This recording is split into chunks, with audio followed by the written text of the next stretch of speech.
Hello and welcome back. My name is Sergio, and I am the handler for Mayday's Delta Green campaign, Doomed to Repeat. With me again is my friend and the handler for Black Project Gaming, Vince. What's going on, buddy? Hey, man. Hey, good to be here. Glad to have you tuning in, everybody. If this is your first time on our channel, welcome to you. We're a part of Mayday Roleplay. We play tabletop role-playing games like Delta Green, Vampire the Masquerade, the 5th edition specifically, Orpheus, and a whole lot more. A lot of great one-shots, a lot of great mini-campaigns, and even more stuff coming at you in the very near future. Something for everyone. All of it available in podcast or video format on YouTube and completely free. So please check it out. With that being said, we also have a Patreon that is doing very well. We have accrued such a great little community. Not to speak for you, Serge, but I love chatting with those folks on our Discord. No, I hate chatting with those folks. Yeah. No, they're a pleasure. They're awful. Yeah, no, they're great. So signing up for as little as what? I think the lowest tier is like $1, or is it $2? $2, yep. For as little as $2, you sign up, you get access to our Discord, you get to ask us questions, engage with us on a as frequent basis as you'd like. It's a good time.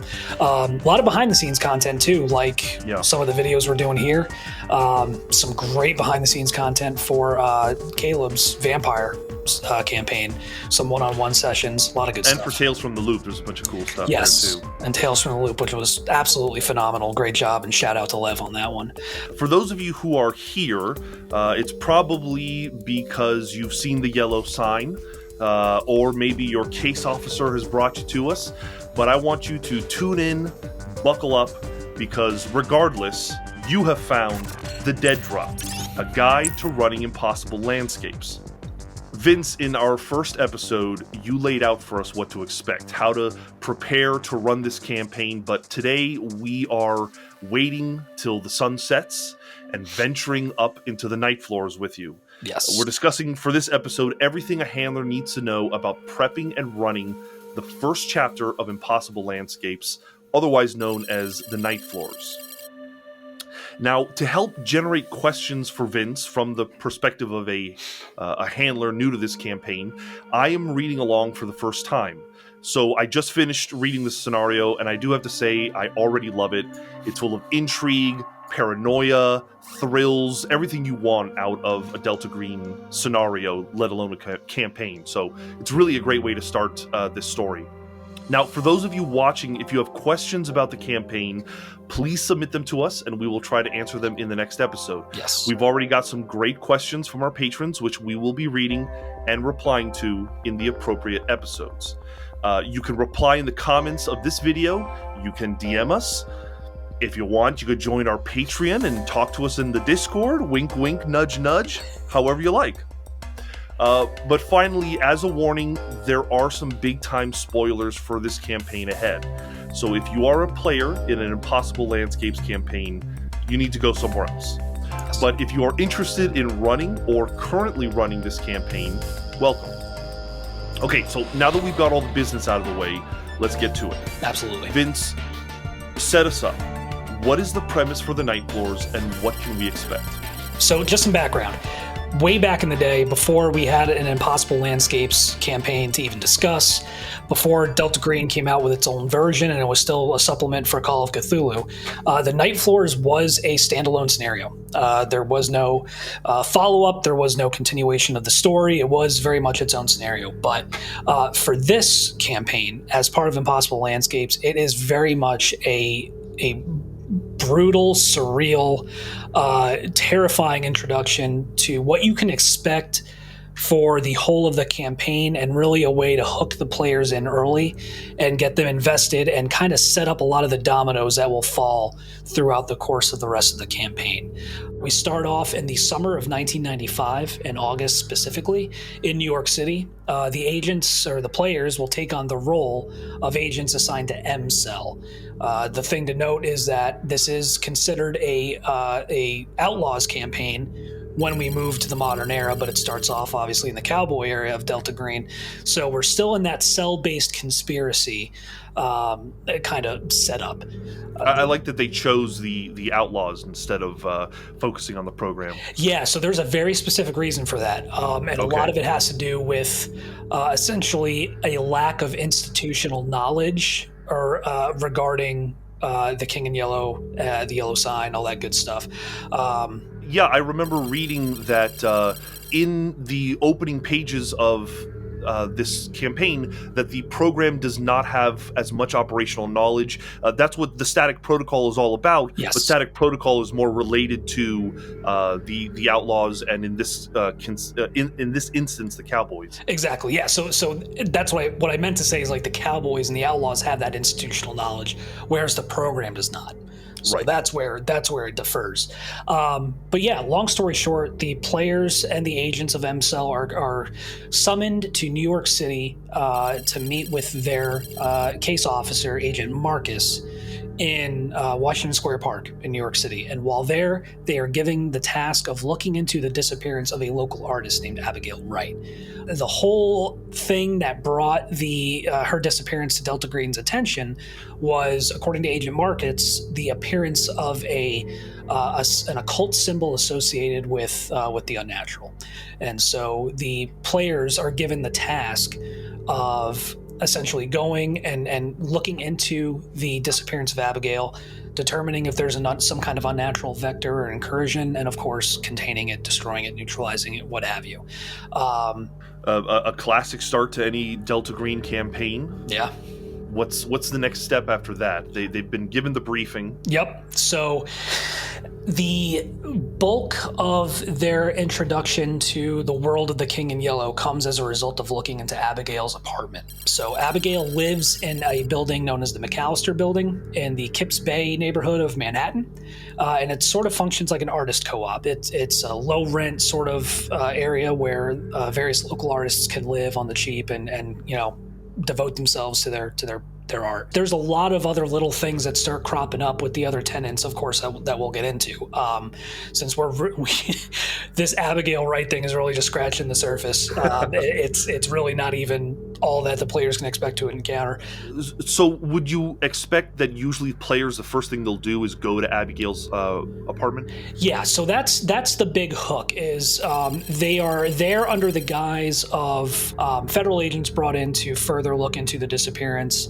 And the whole thing that necessitates the FBI's involvement, or at least provides a good cover, is that Abigail's credit card was found in some trash outside the McCallister Building. Homeless woman picked it up, sold it for drugs, and it ended up in Maryland. And so that was the nexus for a possible interstate kidnapping, which is how the FBI was able to get involved. And of course, that makes it easier for Delta Green to poke its head in. Right. But regardless, one of the big components of this is that the agents are tasked to go and essentially inventory the contents of Abigail's apartment, since she has set up some sort of strange shrine art project. No one really knows how to describe it. The way I've always sold it to my players is that it is a manifestation of reverence and a shrine to unbridled, unrestrained creativity. Pretty good description. Yeah, thank you. And so they'll go and they'll meet with their NYPD point of contact, Detective Giordanda, who is essentially just there to give them keys and let them in. He doesn't really have a whole lot of information beyond what the players have already gotten from Agent Marcus. But if you happen to lose a player along the way or lose an agent due to, poor dice rolls and everything else that may happen, he's a great avenue to have as a backup character. And what's really great about the scenario as I read it is they really made sure to point out all the other possible NPCs that would also make good players or good PCs in case you lose one along the way. I appreciated that about the scenario layout. Yeah, same. It helped a lot because I lost 2 players in my playthrough, or 2 agents in my playthrough. So having not necessarily ready-made NPCs ready to kind of step into, but it definitely helped with kind of keeping the ball rolling with the game. Yeah. But so essentially the players go in and they inventory the contents of Abigail's apartment, and that's where a great deal of those proverbial dominoes I mentioned are set up that end up popping up in other parts of the campaign. Gotcha. It's a lot. Not only the clues, but also it seems like a big way that the narrative continues is that the more time they spend cataloging this, the closer and closer to the night floors they get, even gaining corruption and stuff after a certain amount of time, right? Yes, absolutely. Yeah. So the more they dig in and the more they kind of devote themselves, obviously, the more corruption they're going to rack up. And then, of course, the longer they spend in the room itself, there are various effects they could fall under based on. There's even a table in the campaign book for what to happen based on how much time they spend in there, whether it's alone or with others, typically alone. So would you say then that it's about, do you front load the things they see with these clues in particular, or do you throw in a couple of random nonsensical things just to break it up? So for me, I front load the ones I absolutely want them to find. Yeah. So for me, it was really the diagrams, the letterhead with the map for the Whisper Labyrinth, and then those are really the main two. Everything else is kind of a bonus. Because I had a feeling that once they, caught wind of something else being in the building, the microphone, that those were leads that they could potentially, be pulled down and focus on. So it definitely take the opportunity to front load, because the whole thing to remember also is that by the time they reach Abigail's apartment, it's pushing mid to late afternoon. So they only have a few hours of daylight left, and your players may very well get to the point where it's like, okay, we're going to call it a night. And that's typically when, for me, I would call for like an alertness or a search roll to like spot the microphone wire. And then from there, it's kind of off to the races. Gotcha. So you're saying the yellow sign, it's not a big deal if they see it in the beginning, because it's going to come up, I assume, multiple times. Oh, yeah, 100%. Right. So, okay, so let's talk about the microphone. So you're saying, before they're about to leave, or if somebody asks for, let me search the room, let me toss the apartment beyond these trinkets, they find a little microphone in the carpet. Yep. So they notice, so all the carpet and rugs have been pulled up from the floor in Abigail's apartment. But what they notice is that there is the butt of a microphone sticking out from under the door. And when they open the door, they see that the wire leads under the carpet in the hallway. And if they are to follow it, it leads to the apartment of another tenant named Thomas Manuel. Have you always interpreted it as Abigail being paranoid at a certain point and like tearing up the rugs because she thought she was being listened to, or what was the reasoning for Abigail to do that? That's a good question. If she did it. Yeah, so I always interpreted it as a means to get access to more surfaces for which she can attach things. I see. That makes sense. That makes total sense. Yeah. Okay. Yeah, because she got rid of all furniture. Like there's shit on the ceilings, there's shit on the carpet, or on the floor, the walls. It's everywhere. So gotcha. That's kind of how I interpreted that.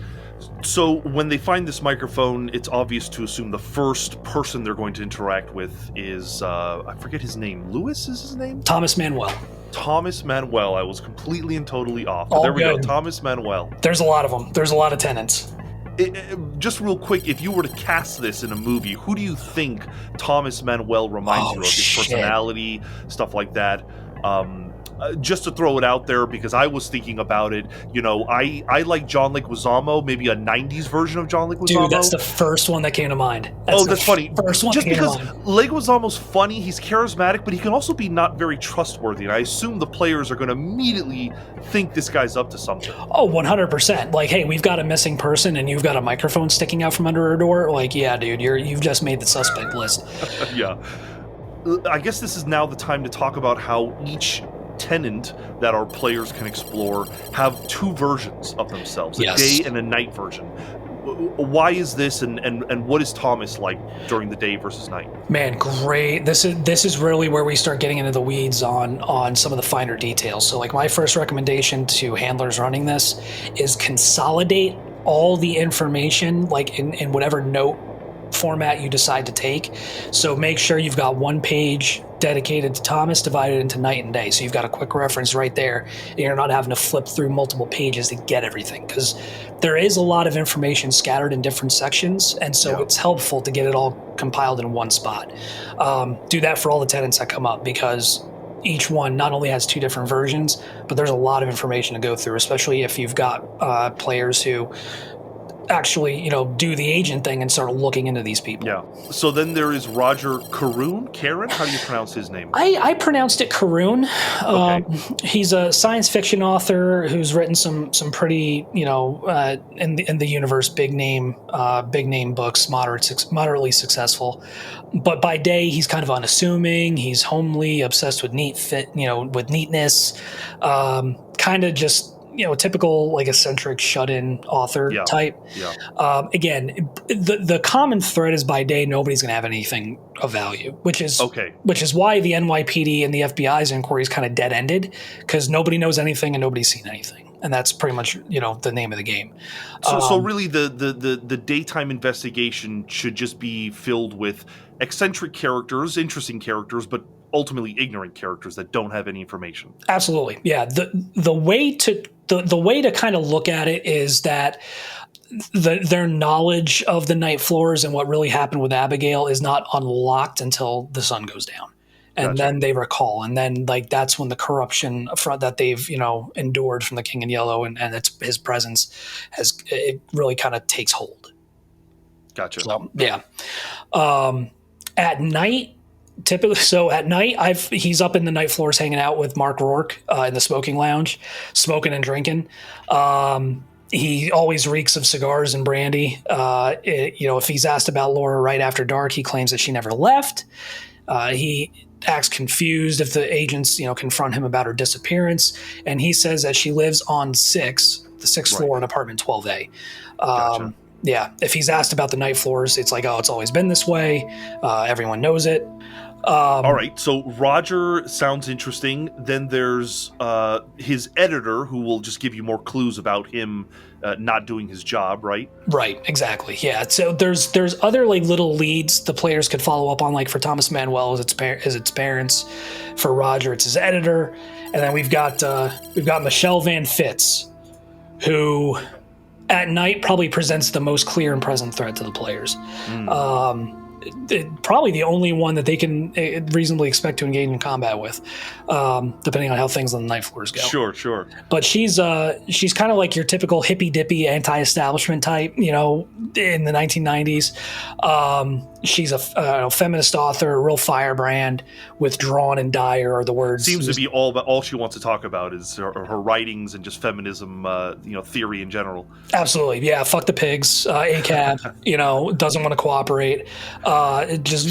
She kind of reminds me of a younger log lady. There is the actress's name is, I wrote it down here, Catherine Coulson, the log lady from Twin Peaks. It kind of gives me that vibe. Yeah, and if I had to cast her, I'd probably cast like a young Janine Garofalo as her. Oh, that's good. As her type. Yeah, that's the one that came to mind for me. That might even be a better one. I like that. Yeah, just a real kind of fuck you attitude, which is it's fun to play with as a handler. Right. So by day, of course, totally uncooperative, totally unhelpful. By night, what's crazy is that if the players see her apartment by day and then her apartment by night, it's clear that her apartment has expanded in size, impossibly. At night, there's a mahogany room full of books and tables and couches. It leads directly to the night floors itself. There's tables and shelves holding crystal tumblers, cigars, cigarettes, as if like a party had just wrapped up. There's no one in there, but you can hear sounds of like conversations and like partying just out of sight. Yeah, which is a cool little just like atmospheric thing. I like to that's pretty neat.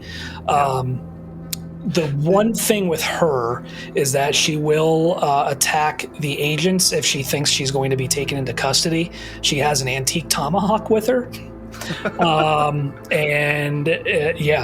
will attack the agents if she feels.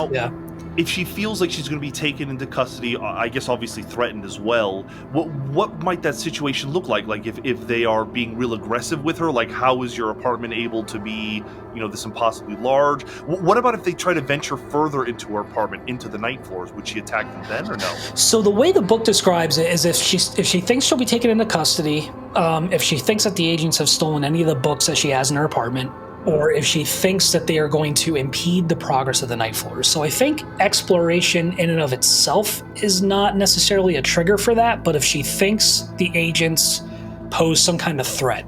So again, if they have this really like aggressive demeanor with her, and then they're like, "We're gonna go check this shit out because we got to contain this or neutralize it or whatever," and if they say that with an earshot, I think that'll trigger that defensive, mechanism. Oh yeah. I believe there's one other attendant. Yeah, that's Lewis Post. He's another artist type. He's got a dumpy ass apartment. Very sloppy, of course, during the day, has nothing to add. He's polite and he's kind of funny, so like play him up as kind of like a more friendly and affable kind of type versus like an eccentric or non-cooperative type. But at night, he doesn't have much to say about Abigail other than he heard that she moved in with someone from quote unquote upstairs. He does have a mirror that he keeps under his bed that he uses to, his inspiration for when he does his art. That you could, it's more creepy, creep factor. Like, is there something specifically that happens with the mirror that you can play with? Potentially, yeah. So I know for like, if you look in the mirror for more than 10 minutes, the reflection of a vague figure is seen, disappears, and looked at directly. It's essentially like they're dancing, and it's going to add corruption. It's going to result in sanity loss. The big thing is that he's got a sketchbook filled with images of drowned children. There's the angle to Asa Darabandi. Gotcha. What's crazy though is that you can actually, if the agents like mess with his drawings, they can, especially representations of the drowning room and the hotel brothel bin, if they draw like a gun in there, when they eventually find the drowning room, if they do, the gun will be there. So they can actually directly influence what they find. Post can be a threat. I think he does pull out a knife at some point if he's threatened. If Post finds the agents in his room at night, he will ruthlessly attack with a steak knife he keeps in his pocket. Gotcha. All right, cool. So we've covered Lewis. He has an agent, which might give you more information.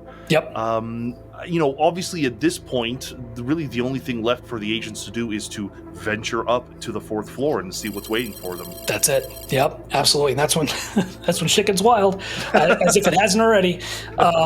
So if they do decide to take the stairs, there are stairs that lead up to the roof during the day. And so if they go up there during the day, they're just going to walk out onto a normal roof. Perfectly plain, perfectly simple, nothing to find, nothing suspicious. But at night, when they go up, they enter into the smoking lounge. And that's where, I'll kick in the music cue, so it just really kind of starts screwing with them a little bit. But with the smoking lounge, there is... it's set up exactly like it sounds. There's like a bar cart, there's cigars, there's floor-to-ceiling bookcases, and then there's Mark Roark, who's the first true night floor resident that they meet. He's kind of like stuck in the 1920s, 1930s, uses all the slang of the era. I'd be sure to...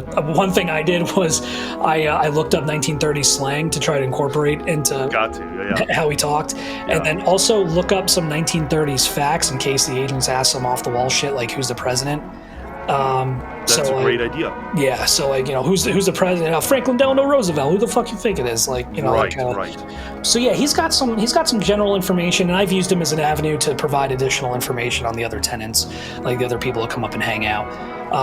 But really, from there, it's more about getting the players to explore the night floors themselves.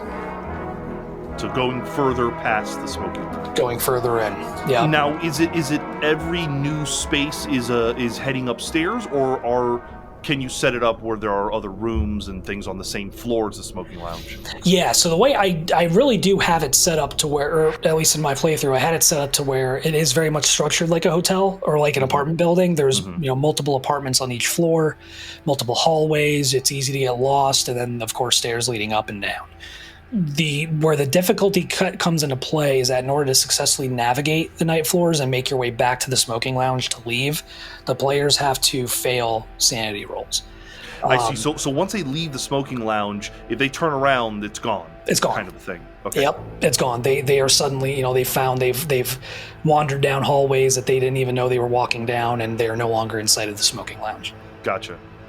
We've got the author, who is JC Linz, but he is never seen. He's kind of a mystery. If they find the room, they'll find like the typewriter, which is a 1929 Remington Remet, where he's working on the play. So that's right. But that's an area where they don't necessarily meet or interact with this individual. Now, I remember you saying JCL, JL were initials that come up a lot. Yes. JL, I am assuming now, is it the same person, Linz, that ends up writing The King in Yellow, to start this whole recursive thing? It is. Yeah. I see. So eventually we will we will meet Linz again. Oh yeah. Yeah. Gotcha. Eventually the whole point of the campaign is to find JC Linz's soul bottle, which we'll talk about in future episodes, and return it to him, and that will be the impetus for him to begin writing The King in Yellow. Gotcha. Yeah, I would definitely find ways to feature either those initials or the author himself in some way as soon as possible to lay those seeds. Yeah, without a doubt. The big one for me that I spent a lot of time on was the Night Manager. So Henry de Calvados Castaigne, who is the known as the Night Manager, and is essentially for all intents and purposes, the manager of the Night Floor, the Night Floors. He works directly for who he calls the Superintendent, which is a euphemism for the King in Yellow. Right. So for him, I used him as an avenue to really just talk about, the superintendent himself, give more information on what happened with Abigail. She lives on the 6th floor with the salesman, confirming what all the other tenants have said. He does not know much about them except they're quiet, they pay in cash, and he says the other tenants probably know a lot more. A lot of the areas that will get seeded with him is really like, the nature of the superintendent. And accessing the night floors and like, hey, can we move in, or how do you get? And it's all about playing up the fact that the superintendent decides who gets to stay and who gets to live there. So the Night Manager is kind of a source of authority, where if they feel like they need to ask somebody who's in charge questions, they might go to him. Yep. Gotcha. Yep. Yeah. So the Night Manager, obviously important. The Superintendent, we can assume, is the King in Yellow. Oh, yeah. Anything vital to know about that, or is that, obviously going to come up in a later time?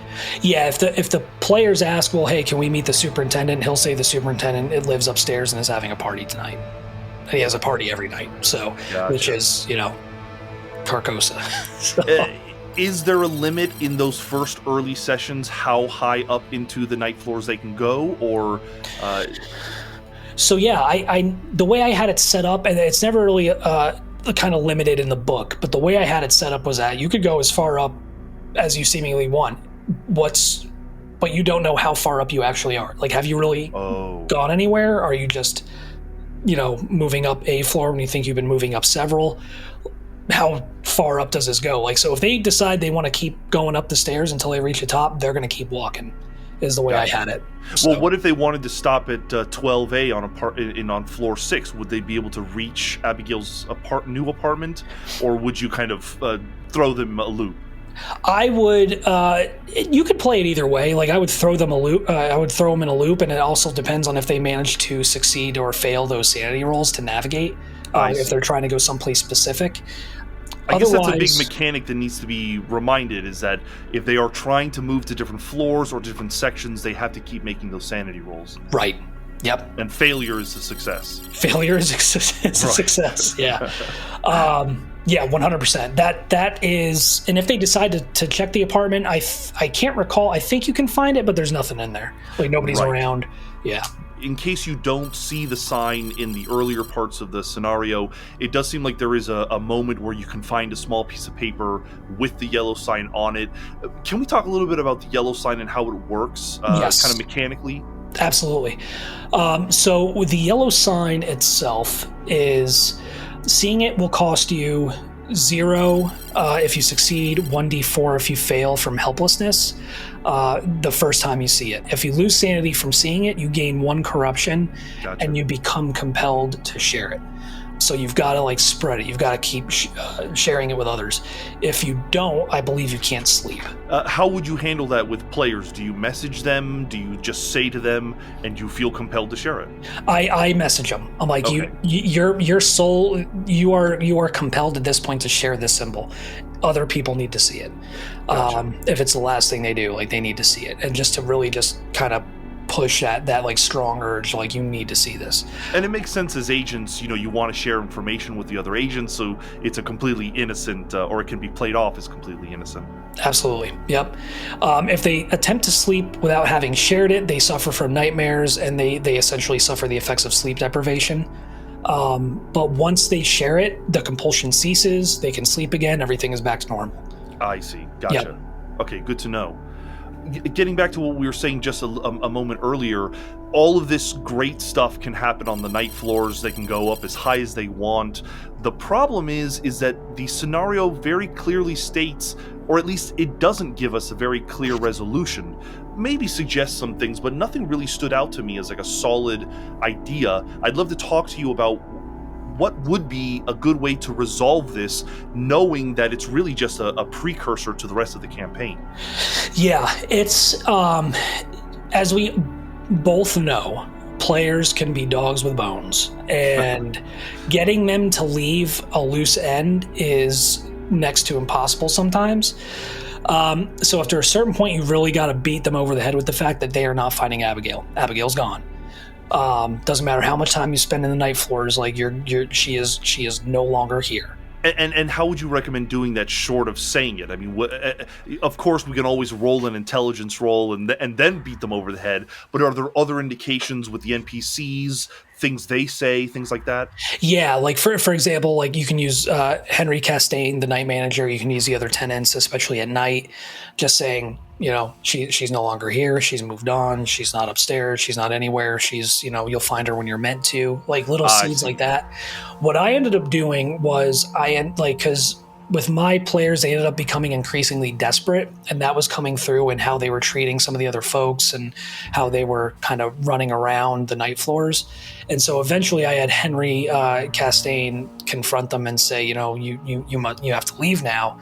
You can't stay here. You've got to go. And then once they leave, the doors to the night floors are sealed to them. They can no longer come back. I see. Okay, so any other tidbits or things that maybe we haven't discussed that we think we need to go over about this scenario? I think we covered it. If there, this was a good one. I think if I'd be curious to see what questions the community has. I would like to know also from the community what was the players' interpretations of what was going on. Yes. You mentioned earlier a guy that walks by and kind of turns into a ghost. I wonder how long they wonder, is this some kind of ghost plane? Are these ghosts? The misinterpretation of what's going on. I'm very curious to hear what other folks what their experiences are in this.